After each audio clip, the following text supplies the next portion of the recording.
महाभारत का युद्ध एक अत्यंत महत्वपूर्ण और ऐतिहासिक घटना है जिसमें भगवान श्री कृष्ण ने अर्जुन के सारथी के रूप में महत्वपूर्ण भूमिका निभाई थी।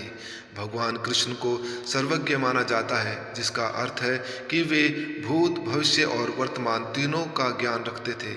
इसलिए कृष्ण को पहले से पता था कि महाभारत के युद्ध में कितने सैनिक मारे जाएंगे और इसका परिणाम क्या होगा। कहानी शुरू होती है उस समय से जब कौरव और पांडवों के बीच शांति वार्ता विफल हो चुकी थी। दोनों पक्षों की सेनाएं युद्ध के लिए कुरुक्षेत्र में जमा हो चुकी थीं। कौरवों के पास भीषण और विशाल सेना थी, जिसमें भीष्म, द्रोणाचार्य, कर्ण जैसे महान योद्धा थे। वहीं पांडवों की सेना छोटी थी, लेकिन उसमें भगवान श्री कृष्ण का साथ था। कृष्ण जानते थे कि युद्ध अपरिहार्य है। उन्होंने युद्ध रोकने के लिए बहुत प्रयास किया, लेकिन दुर्योधन के अहंकार और लालच ने युद्ध को टालने का कोई अवसर नहीं छोड़ा।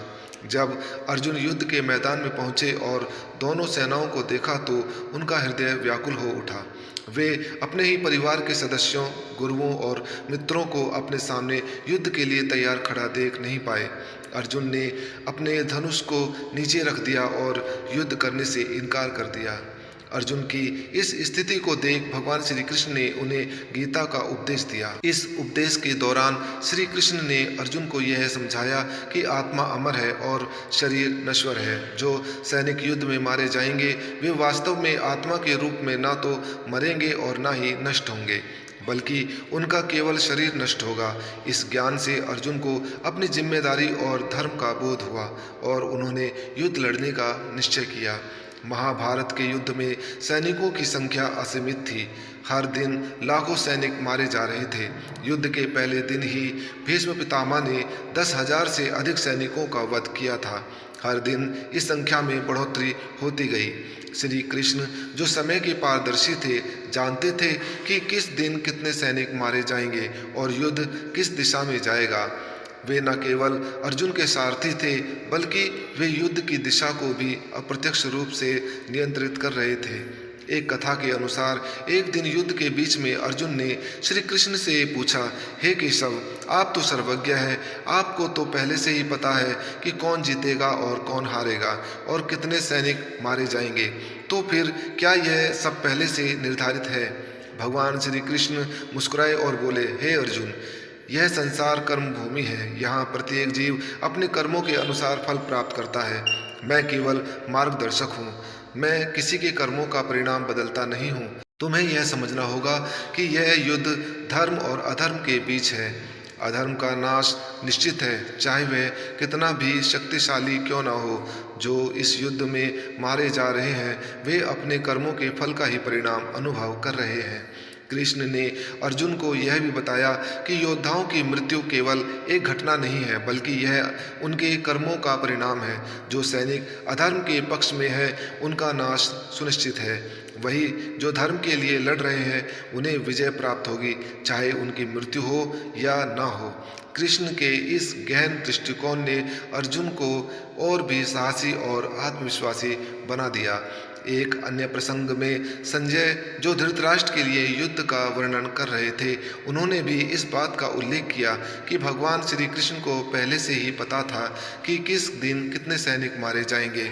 जब अर्जुन और कर्ण के बीच घमासान युद्ध हो रहा था तो कृष्ण ने अर्जुन को यह भी संकेत दिया था कि सही समय पर कैसे वार करना है, ताकि कर्ण को पराजित किया जा सके।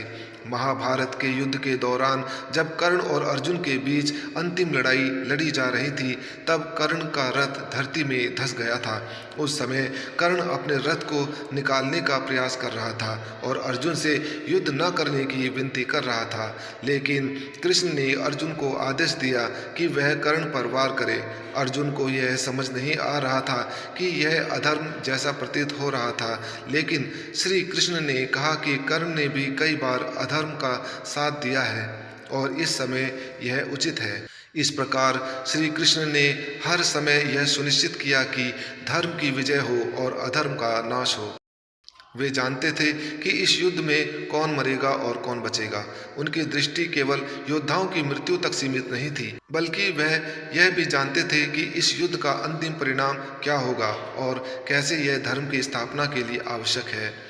युद्ध के अंत में जब कौरवों का नाश हो गया और पांडवों की विजय हो गई, तब युधिष्ठिर को भी यह संदेह हुआ कि इतनी बड़ी संख्या में लोगों की मृत्यु से धर्म कैसे स्थापित हो सकता है। तब श्री कृष्ण ने उन्हें समझाया कि यह मृत्यु और विनाश केवल एक चक्र का हिस्सा है। यह संसार का नियम है कि अधर्म का नाश हो और धर्म की स्थापना हो। भगवान श्री कृष्ण की सर्वज्ञता और उनकी रणनीतियाँ ही महाभारत के युद्ध का सही परिणाम लेकर आई। वे पहले से ही जानते थे कि कौन मरेगा और कौन बचेगा और कौन से सैनिक किस दिन मारे जाएंगे। उन्होंने इस युद्ध को धर्म की स्थापना और अधर्म के नाश के लिए आवश्यक माना। अंततः महाभारत का यह युद्ध यह संदेश देता है कि जीवन और मृत्यु हमारे कर्मों के अनुसार ही होती है और भगवान केवल मार्गदर्शक के रूप में हमें सही रास्ते पर चलने की प्रेरणा देते हैं। यदा यदा हि धर्मस्य ग्लानिर्भवति भारत अभ्युत्थानम् अधर्मस्य तदात्मानं सृजाम्यहम् परित्राणाय साधूनां विनाशाय च दुष्कृतां धर्म संस्थापनार्थाय संभवामि युगे युगे। इस श्लोक के द्वारा भगवान श्री कृष्ण ने बताया कि वह धर्म की स्थापना के लिए जरूर आते हैं और अधर्म का नाश करते हैं। धन्यवाद।